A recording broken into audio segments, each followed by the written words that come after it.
कल्पना कीजिए, जैसे समय की धारा पीछे बह रही हो। भारत की धरती पर उस समय अन्याय और डर ने लोगों की जिंदगी को घेर लिया था। हर तरफ अत्याचार था।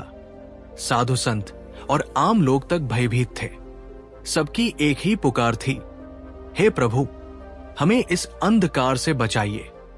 इसी कठिन समय में मथुरा की जेल में, जहां मोटी दीवारें और भारी जंजीरें थी, वही देवकी और वसुदेव के घर जन्म हुआ एक दिव्य शिशु का।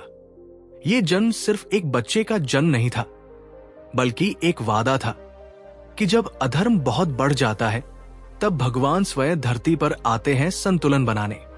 और उस शिशु का नाम था कृष्ण। कृष्ण का बचपन सिर्फ खेलों और लीलाओं से भरा नहीं था, बल्कि हर घटना में एक गहरा संदेश था। चाहे माखन चोरी हो, गोपियों के साथ रास हो, या कालिया नाग का दमन, ये सब बताते हैं कि जीवन की हर कठिनाई को प्रेम, भक्ति और सादगी से जीता जा सकता है।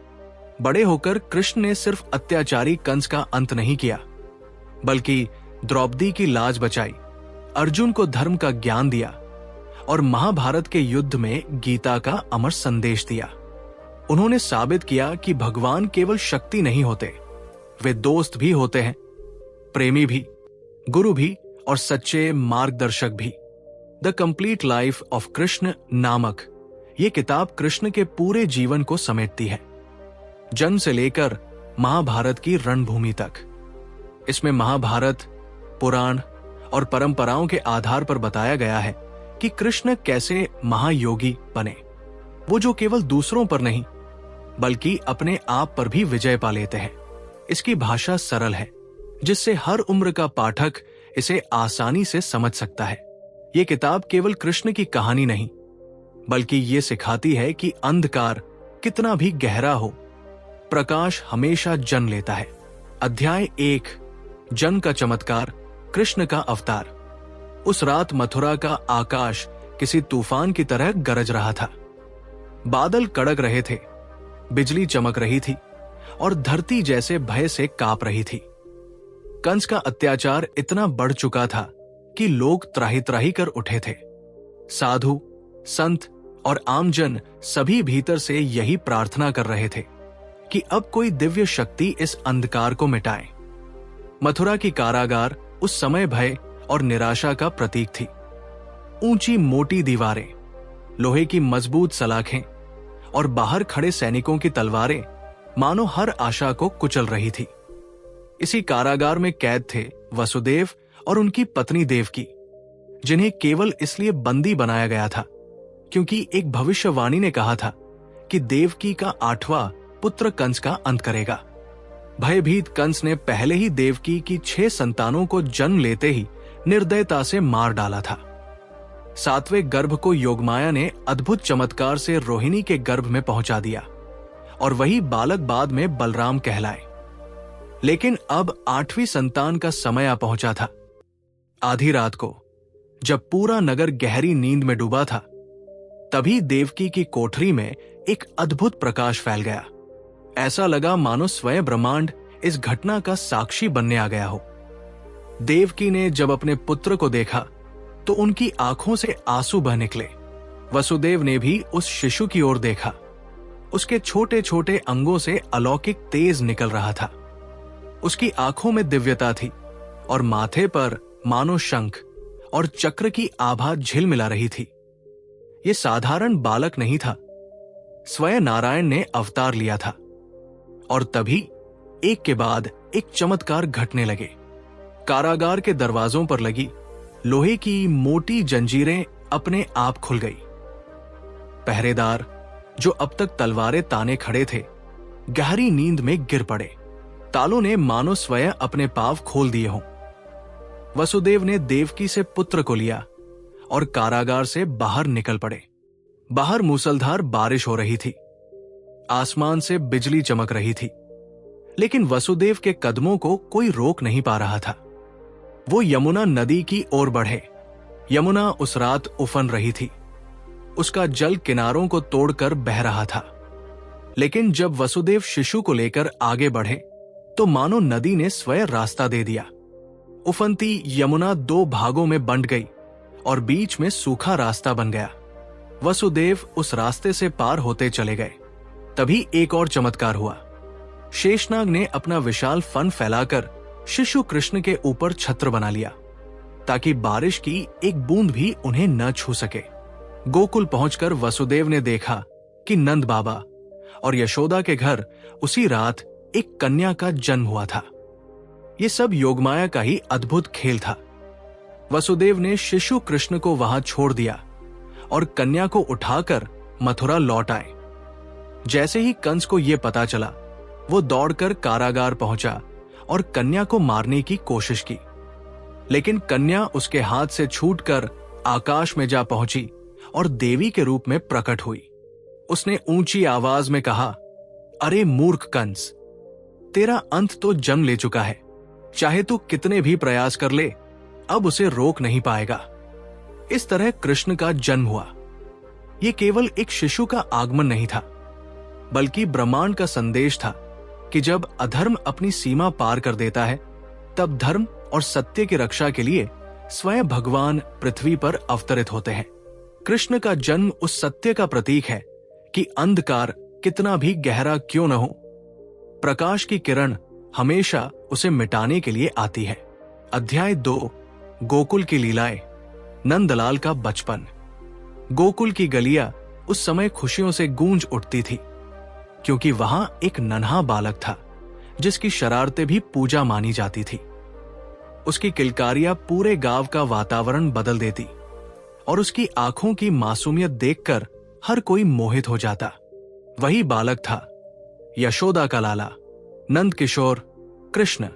उनका बचपन केवल खेल कूद और मस्ती से भरा नहीं था, बल्कि हर घटना अपने भीतर कोई गहरा संदेश छुपाए रहती थी। कभी कृष्ण मिट्टी उठाकर खा लेते और जब यशोदा मां उन्हें पकड़कर डांटती और मुंह खोलने को कहती, तो उनके मुख में पूरा ब्रह्मांड दिखाई देता। मां की आंखें विस्मय से फैल जाती और तभी समझ आता कि यह साधारण बालक नहीं, स्वयं ईश्वर का अवतार है। कभी ग्वालबालों के संग वे माखन चुराने निकल जाते और हर घर में मटकी खाली कर देते। गांव की औरतें शिकायत करती, यशोदा, तुम्हारा कान्हा तो बहुत नटखट है। पर भीतर से सबके मन में ये नटखटपना भी प्रिय लगता था, क्योंकि वही तो गांव की हंसी खुशी का कारण था। जब जब कृष्ण बांसुरी बजाते तो गोकुल की हवाओं में एक अनोखी मिठास घुल जाती। गायें अपना दूध रोक देती, बछड़े खेलना छोड़कर कान्हा की ओर दौड़ पड़ते और गोकुल की गोपियां उस स्वर में खो जाती। कृष्ण के बचपन की सबसे बड़ी विशेषता यह थी कि उनकी शरारतें भी शिक्षा बन जाती थी। जब यशोदा ने उन्हें माखन चुराते पकड़ा और रस्सी से बांधने की कोशिश की, तो रस्सी हर बार थोड़ी छोटी पड़ जाती। तब सबको यह संदेश मिला कि भगवान को केवल प्रेम की रस्सी से ही बांधा जा सकता है। इसलिए कृष्ण का नाम पड़ा दामोदर। पर गोकुल का यह बचपन सिर्फ आनंद और खेल से नहीं भरा था। इसके पीछे छिपा था एक बड़ा रहस्य। कंस बार बार राक्षसों को भेजता ताकि इस दिव्य बालक का अंत कर सके। पूतना नाम की दैत्यनी आई, जिसने विष से भरे स्तन कृष्ण को पिलाने चाहे, लेकिन नन्हे कृष्ण ने उसकी जीवन शक्ति ही खींच ली और उसका उद्धार कर दिया। शक्टासुर आया तो कृष्ण ने पलंग की गाड़ी को अपने नन्हे पैरों से तोड़ डाला। तृणावर्त नामक राक्षस आंधी का रूप लेकर उन्हें आकाश में ले जाने लगा, पर बालक कृष्ण ने उसका गला पकड़ लिया और उसे धरती पर गिरा दिया। हर बार गोकुल वासियों की रक्षा होती और सब समझ जाते कि यह बालक साधारण नहीं है। कृष्ण का बचपन इस बात का प्रतीक था कि ईश्वर चाहे किसी भी रूप में आए, उनका हर काम आनंद, शिक्षा और सुरक्षा देने वाला होता है। गोकुल की मिट्टी में खेलते खेलते, माखन चुराते और बांसुरी बजाते हुए वे सबको ये सिखा रहे थे कि जीवन का सार केवल पूजा पाठ में नहीं, बल्कि प्रेम, भक्ति और सादगी में है। अध्याय 3, वृंदावन का प्रेम, राधा और कृष्ण की रासलीला। वृंदावन की धरती पर जब जब चांदनी रात उतरती और यमुना के किनारे कदम के पेड़ों से हवा गुजरती, तब वातावरण में एक अद्भुत जादू छा जाता। उस जादू की धड़कन थी कृष्ण की बांसुरी। जैसे ही बांसुरी की मधुर धुन बहती, गोकुल की गलियां खाली हो जाती। गोपियां सब काम छोड़कर दौड़ पड़ती, गायें तक अपने कदम रोक लेती और प्रकृति भी सुनने के लिए स्थिर हो जाती। ये केवल संगीत नहीं था, ये प्रेम की पुकार थी। वो प्रेम जो देह से परे आत्मा को छू ले। इसी प्रेम की धुरी थी राधा और कृष्ण। कृष्ण का जीवन जैसे जैसे खिला, वैसे वैसे वृंदावन की गोपियां उनकी ओर खिंचती चली गई। परंतु उनमें सबसे अद्वितीय थी राधा, कृष्ण की प्राण प्रिया, जिनका प्रेम सांसारिक रिश्तों से ऊपर था। राधा और कृष्ण का संबंध केवल दो व्यक्तियों का मिलन नहीं था, बल्कि आत्मा और परमात्मा का संगम था। जब रासलीला होती, तब हर गोपी को लगता कि कृष्ण केवल उसके साथ नृत्य कर रहे हैं। यह था कृष्ण का अद्भुत रहस्य, एक होकर भी अनेक होना, सबके साथ होना और फिर भी पूर्ण रूप से किसी एक का होना। उस रास में समय की सीमाएं मिट जाती। रात भर चलने वाला ये नृत्य केवल उत्सव नहीं था, बल्कि भक्ति का चरम रूप था। गोपियां कृष्ण को पाने नहीं, बल्कि उनके चरणों में समर्पित होने आई थी। यही था राधा कृष्ण का संदेश कि सच्चा प्रेम स्वामित्व में नहीं, बल्कि त्याग और समर्पण में है। राधा मौन रहकर भी कृष्ण के मन को समझ लेती और कृष्ण बिना कुछ कहे राधा के हृदय को छू लेते। ये प्रेम वाणी से परे आत्मा की भाषा था। आचार्यों ने इसे भक्ति का सर्वोच्च योग कहा है। रासलीला में संगीत, नृत्य और प्रेम का ऐसा संगम होता है जो साधारण मनुष्य को भी ईश्वर के करीब ले आता है। वैष्णव परंपरा मानती है कि राधा और कृष्ण का ये प्रेम मनुष्य और दिव्य के मिलन का प्रतीक है। यही कारण है कि आज भी वृंदावन में जब रासलीला होती है तो भक्त मानो उसी युग में पहुंच जाते हैं और कृष्ण की बांसुरी की धुन में खो जाते हैं। राधा और कृष्ण हमें यही सिखाते हैं कि प्रेम का असली अर्थ है स्वयं को भुलाकर दूसरे में खो जाना। जहां कोई मैं नहीं रहता, केवल तू बचता है, और यही वह मार्ग है जो आत्मा को ईश्वर तक ले जाता है। अध्याय 4, कंस वध, अधर्म का अंत। कंस का आतंक पूरे मथुरा पर छाया हुआ था। जन्म से ही उसने कृष्ण को मारने की साजिशें रची। अपनी ही बहन देवकी की संतानें निर्दयता से कुचल डाली और हर दिन जनता को भय और अत्याचार से दबाए रखा। परंतु भविष्यवाणी स्पष्ट थी, कंस का अंत देवकी के 8वें पुत्र के हाथों ही होगा। गोकुल और वृंदावन में लीलाएं करते हुए जब कृष्ण और बलराम किशोर हो गए, तभी भक्त अक्रूर उन्हें आमंत्रित करके मथुरा ले गए। मथुरा पहुंचते ही कृष्ण ने उस वातावरण को देखा जो वर्षों से कंस के डर में कैद था। सबसे पहले उन्होंने उस भय की नींव तोड़ी। रंगभूमि की ओर जाते हुए रास्ते में विशाल हाथी कुबलियापीड़ को उन्होंने परास्त किया। उसके बाद रंगभूमि में जब चाणूर और मुष्टिक जैसे पहलवानों को कंस ने भेजा, तब भी कृष्ण और बलराम ने उन्हें धराशायी कर दिया। सभा में बैठे लोग आश्चर्यचकित रह गए। क्या ये वही नटखट नंदलाल है जिन्हें लोग माखन चोर कहते थे? फिर आया वो क्षण जिसका इंतजार युगों से था। रंगभूमि में सिंहासन पर बैठा कंस गर्व और भय के मिश्रित भाव से उन्हें देख रहा था। तभी कृष्ण ने एक ऊंची छलांग लगाई, कंस के मुकुट को गिरा दिया और दोनों हाथों से उसे पकड़कर भूमि पर पटक दिया। एक ही प्रहार में वो अत्याचारी सम्राट धराशायी हो गया। मथुरा की रंगभूमि में सन्नाटा छा गया। फिर अचानक जनसमूह में खुशी की लहर दौड़ पड़ी। वर्षों का आतंक पल भर में समाप्त हो गया था। लोग आंसुओं में भीगकर कृष्ण को नमन करने लगे। उस दिन मथुरा ने जाना कि ये बालक केवल ग्वालों का शरारती नंदलाल नहीं है, बल्कि धर्म की रक्षा करने वाला अवतार है। कंस का वध केवल एक राजा की हत्या नहीं था, बल्कि ये प्रतीक था कि जब अधर्म अपनी चरम सीमा पर पहुंचता है तो उसका नाश निश्चित होता है। भागवत पुराण कहता है कि ये घटना हमें ये भी सिखाती है कि हर साधक के भीतर भी एक कंस होता है, अहंकार, भय और क्रूरता का रूप। और आध्यात्मिक मार्ग पर आगे बढ़ने के लिए उस भीतरी कंस का वध करना आवश्यक है। अध्याय 5, द्वारका की स्थापना, नए युग की शुरुआत। कंस के वध के बाद कृष्ण और बलराम ने मथुरा का शासन संभाला, लेकिन संकट पूरी तरह समाप्त नहीं हुआ। कंस का मामा, मगध का राजा जरासंध बार बार मथुरा पर चढ़ाई करता रहा। उसके निरंतर आक्रमणों से नगरवासी भय और थकान से टूट चुके थे। कृष्ण समझ गए कि केवल युद्ध करना समाधान नहीं है, क्योंकि धर्म की रक्षा का अर्थ केवल शत्रु का वध करना नहीं, बल्कि जनता को स्थायी सुरक्षा और शांति देना भी है। तभी उन्होंने निर्णय लिया कि यदुवंशी अब एक नया नगर बसाएंगे, एक ऐसा नगर जो सुरक्षित भी हो और आदर्श समाज का स्वरूप भी प्रस्तुत करे।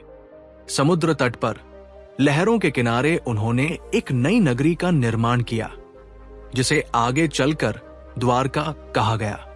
द्वारका केवल एक नगर नहीं थी, वो एक सपना था। सपना व्यवस्था, समृद्धि और धर्म पर आधारित समाज का।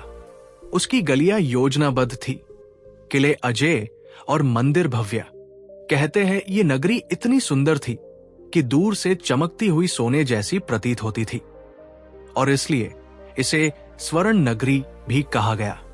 यहां कृष्ण ने दिखाया कि उनका उद्देश्य केवल शत्रुओं को हराना नहीं, बल्कि पीढ़ियों को जीने का आदर्श मार्ग देना है।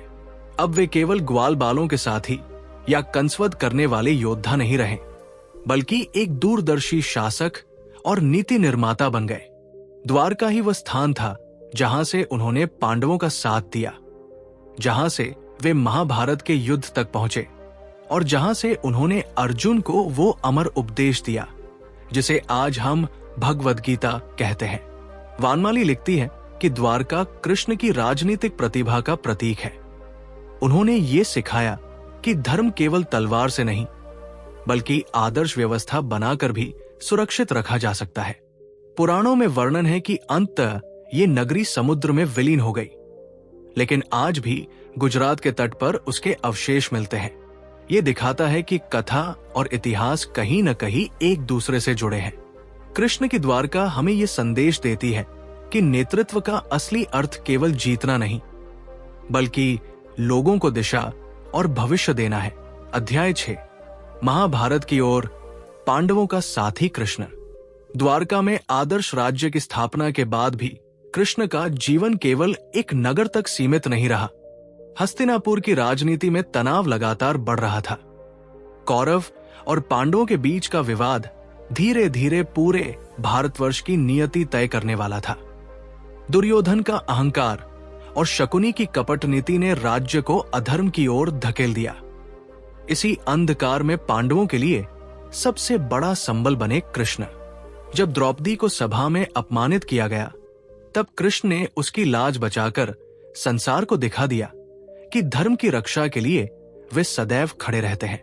जब पांडवों को वनवास भोगना पड़ा, तब भी कृष्ण ही उनके मित्र, सखा और मार्गदर्शक बनकर साथ खड़े रहे। लेकिन निर्णायक क्षण तब आया जब कुरुक्षेत्र का युद्ध लगभग निश्चित हो गया। दोनों पक्ष, कौरव और पांडव, कृष्ण की ओर मुड़े, क्योंकि सब जानते थे कि इस युद्ध का परिणाम कृष्ण के निर्णय पर ही निर्भर करेगा। दुर्योधन ने गर्व से मांग की, मुझे आपकी नारायणी सेना चाहिए। वहीं अर्जुन ने विनम्र होकर कहा, मुझे केवल आपका साथ चाहिए। कृष्ण मुस्कुराए और बोले, मैं इस युद्ध में शस्त्र नहीं उठाऊंगा, केवल सारथी बनूंगा। दुर्योधन को लगा कि उसने सेना पाकर जीत सुनिश्चित कर ली है, परंतु असली विजय अर्जुन ने पाई, क्योंकि उसने कृष्ण का मार्गदर्शन चुना। यही चुनाव इतिहास की धारा बदल गया। कृष्ण ने युद्ध भूमि में केवल सारथी बनकर, बिना हथियार उठाए, धर्म और अधर्म की अंतिम परीक्षा का नेतृत्व किया। वानमाली लिखती है कि ये निर्णय दिखाता है, लाखों सैनिक भी उस शक्ति के सामने तुच्छ है जो सच्चे मार्गदर्शन और नीति से आती है।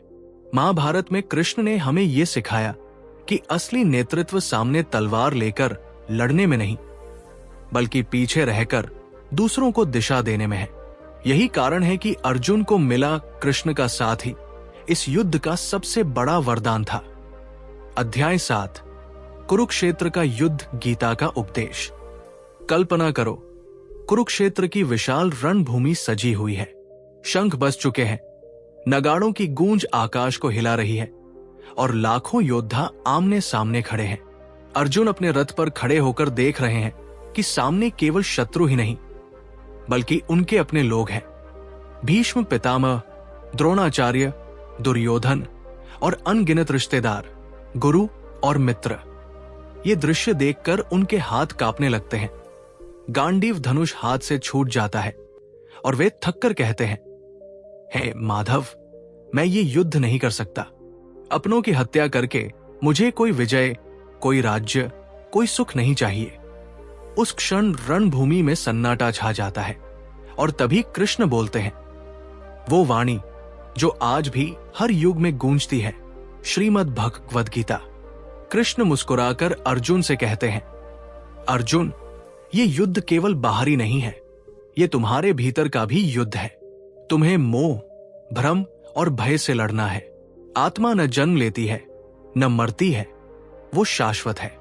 इसलिए अपने कर्तव्य से पीछे हटना अधर्म है। कर्म करना तुम्हारा अधिकार है, पर फल पर तुम्हारा अधिकार नहीं। जिसने मन पर विजय पाली वही सच्चा योगी है।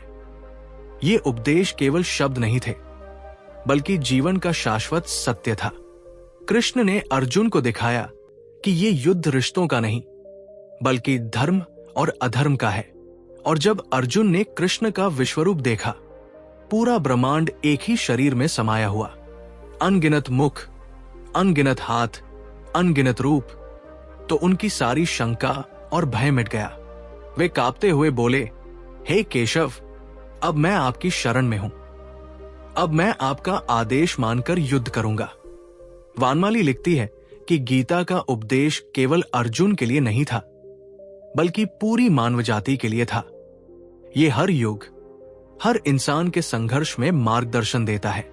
आधुनिक विद्वान इसे मैनुअल ऑफ लाइफ कहते हैं, जहां कर्म, ज्ञान और भक्ति तीनों मार्गों का संतुलन सिखाया गया है। गीता केवल एक धार्मिक ग्रंथ नहीं, बल्कि जीवन जीने का शाश्वत मार्ग है। कुरुक्षेत्र की रणभूमि में कृष्ण ने हमें यह सिखाया कि जीवन चाहे कितना भी कठिन क्यों न लगे, अगर हम अपने कर्तव्य पर अडिग रहें और मोह से ऊपर उठें तो विजय निश्चित है। अध्याय 8, जीवन का अंतिम संदेश, कृष्ण का प्रस्थान। कुरुक्षेत्र के युद्ध के बाद पांडवों ने धर्म की स्थापना की, पर समय का चक्र कभी रुकता नहीं। धीरे धीरे यदुवंश में ही कलह और अहंकार पनपने लगे। द्वारका की स्वर्णिम गलियां भी अब भीतर के विष से खोखली हो रही थी। कृष्ण सब समझ रहे थे। उन्हें मालूम था कि उनका कार्य पूरा हो चुका है, धर्म स्थापित हो चुका है, गीता का संदेश दे दिया गया है और अब युग परिवर्तन का समय आ गया है। एक दिन वन में विश्राम करते हुए एक शिकारी ने उन्हें दूर से हिरण समझकर बाण चला दिया। वो बाण कृष्ण के पांव में लगा। शिकारी डर से कांपने लगा, पर कृष्ण ने मुस्कुराकर कहा, मत डर, ये सब ईश्वर की योजना का हिस्सा है। उस क्षण भी उनकी आंखों में वही दिव्यता थी, वही शांति थी। धीरे धीरे कृष्ण ने अपनी देह का त्याग किया और उनके साथ ही द्वारका का नगर समुद्र की लहरों में विलीन हो गया। यदुवंश का अंत हुआ और कलयुग का आरंभ हुआ। परंतु कृष्ण का जाना केवल एक शरीर का अंत नहीं था, बल्कि एक युग का पूर्ण होना था। उनका जन्म चमत्कार था, जीवन लीलाओं से भरा था और प्रस्थान एक संदेश कि अवतार जब अपना कार्य पूरा कर लेता है तब वो लौटा जाता है। पर कृष्ण वास्तव में कभी नहीं गए। उनकी गीता आज भी हर युग में मार्गदर्शन देती है। उनकी बांसुरी की धुन भक्ति की लहरों में गूंजती है और उनकी मुस्कान हर भक्त के हृदय में अमर है। वानमाली लिखती है कि कृष्ण का प्रस्थान अवतार की पूर्णता का प्रतीक है। जब धर्म पुनः स्थापित हो जाता है तब ईश्वर अपना कार्य समाप्त करके लौट जाते हैं। इतिहासकार भी बताते हैं कि द्वारका के समुद्र में डूबने के प्रमाण आज भी गुजरात के तट पर मिले हैं, जिससे ये कथा और इतिहास दोनों का संगम बन जाती है। कृष्ण हमें ये अंतिम संदेश देकर गए कि जीवन क्षण भंगुर है, पर धर्म, प्रेम और सत्य अमर है। दोस्तों, ये थी the complete life of Krishna by Vanmali की अद्भुत यात्रा। हमने देखा कैसे मथुरा की अंधेरी जेल में जन्म लेकर नन्हे कृष्ण ने गोकुल की गलियों को अपनी शरारतों से रोशन किया, कैसे वृंदावन की रासलीला ने प्रेम को पूजा का रूप दिया, कैसे कंस वध ने अधर्म का अंत किया और द्वारका की स्थापना ने आदर्श समाज की झलक दी, और अंततः कैसे कुरुक्षेत्र की रणभूमि में गीता का उपदेश देकर कृष्ण ने केवल अर्जुन ही नहीं बल्कि पूरी मानवता को जीवन का मार्ग दिखाया। कृष्ण हमें ये सिखाते हैं कि जीवन संघर्ष भी है और उत्सव भी। प्रेम का अर्थ स्वामित्व नहीं बल्कि पूर्ण समर्पण है, और धर्म केवल बाहरी नियमों का पालन नहीं बल्कि भीतर की सच्चाई को जीना है। उनका प्रस्थान भले ही द्वापर युग के अंत और कलयुग की शुरुआत का प्रतीक था, पर उनका संदेश आज भी अमर है, क्योंकि कृष्ण केवल एक देवता नहीं बल्कि हमारे मित्र, प्रेमी, मार्गदर्शक और जीवन के गुरु हैं। तो भाई, तुम्हें कृष्ण के जीवन का कौन सा अध्याय सबसे ज्यादा छू गया? उनका बचपन, राधा के साथ प्रेम, कंसवध या गीता का उपदेश? कमेंट में जरूर लिखना।